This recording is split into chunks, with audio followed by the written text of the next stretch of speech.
What do you want, sir?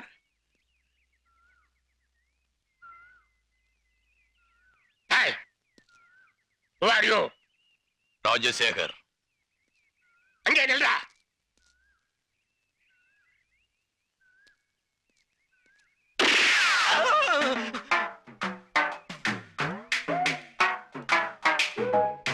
Sir நீங்க தான் mister கேப்டனா? உங்களை பத்தி நிறைய கேள்விப்பட்டிருக்கேன். இப்போ தான் நேர்ல பாக்குறேன். தூக்குறேன். எவ்வளவு நேரம் மேல தூக்குறேன் சார். வேண்டாம். அவர் ஒண்ணும் பண்ணிடாதீங்க. அங்கிள் வேண்டாம். இவர் ஜீவாவுடைய அப்பா. அப்படியா? கேள்விப்பட்டிருக்கேன். இப்பதான் பாக்குறேன். How do you do? I am fine. How do you do? I am also fine. Go on.